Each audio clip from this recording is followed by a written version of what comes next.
Aşura gününü iki yönlü ele alabiliriz. Bir manevi yönü, bir de tarihsel yönünü. Manevi yönüyle alakalı Peygamber Aleyhisselatü Vesselam'ın Aşura gününün de oruçla ilgili Medine'ye geldiğinde Efendimiz Aleyhisselam bakmış Yahudiler oruç tutuyor. Bu anlamda Peygamber Aleyhisselatü Vesselam niçin oruç tuttuklarını söylüyor. Aşura gününde Firavun'un zulmünden Musa Aleyhisselam Beni İsrailleri kurtardığından dolayı o günü oruç tutuyorlar. Peygamber Aleyhisselatü Vesselam buna binaen buyuruyor ki biz sizden Musa'ya daha çok yakınız der ve Aşura gününde Efendimiz Aleyhisselatü Vesselam da o yıl oruç tutar. Sonraki yıla da ulaşırsak bir gün ekleriz diye söyler. Dolayısıyla bu anlamda Peygamber Aleyhisselatü Vesselam'ın sünnetine göre Aşura orucu sünnet oruçlardandır. Peygamber Aleyhisselatü Vesselam Yahudi ve Hristiyanlara uymama açısından, çünkü Kur'an'ın emri vardır bu anlamda, Aşura orucunu yani Muharrem'in 10. günde oruç tutmak için ya 9 ile 10'u ya da 10 ile 11'i ekleyerek oruç tutmamızı tavsiye etmiştir. Bu anlamda manevi noktada Aşura günüyle ilgili Peygamber Aleyhisselatü Vesselam'ın bugün de oruç tutmak Peygamber Aleyhisselatü Vesselam'dan bize kalan bir sünnettir.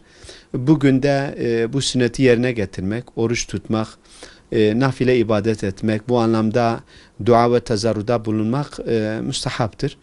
Yani 10 Muharrem Kerbela faciasının vuku bulduğu bir tarihtir. Biz bu olaya girmekten ziyade biz bunu böyle değerlendiriyoruz Aşura ile ilgili. 10 Muharrem günü, Aşura günü Hazreti Hüseyin radıyallahu anh'ı bir peygamber torunu olduğu halde gözünü makam ve mevki bürümüş ve makam ve mevki noktasında kendisine hırsa kaptırdığı insanlar büyük zulümlere ve zulme imza atmışlardır. Dolayısıyla bu anlamda Müslümanlar makam ve mevkiye hırs gösterme noktasında dikkat etmeli ve kendilerini buna kaptırmamalıdırlar. Makam ve mevkinin bir sorumluluk olduğunu, bir vebal olduğunu, büyük hayrı da getirisi olduğunu ama aynı zamanda büyük bir vebalı da olduğunu bilinci ve şuurunda olmalıdırlar. Dolayısıyla bu anlamda makam ve mevkinin hırsıyla yanıp tutuşanların Peygamber Aleyhisselatü Vesselam'ın o nadide torunu olan Hazreti Hüseyin ve yarenlerine nasıl kıydıklarını biz tarih sayfalarında bunu gördük. Dolayısıyla Aşura'yı ele aldığımızda iki yönlü, bir manevi yönü, bir de tarihsel yönden aslında bir matem yönü vardır. Bu anlamıyla Aşura gününü bütün Müslümanların maneviyatlarına maneviyat katmalarını temenni ediyorum. Bir de aslında şunu da söylemeden geçemeyeceğim. Normalde Aşure günü öyle bir gün ki Beni İsrail'in Hazreti Musa Aleyhisselam vasıtasıyla zulümden kurtuldukları gündür.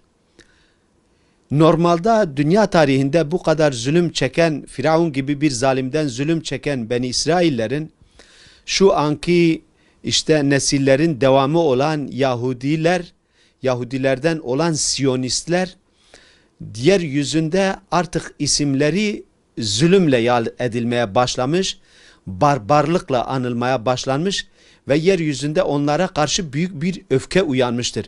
Bunun sebebi yaptıkları zulümlerden dolayıdır.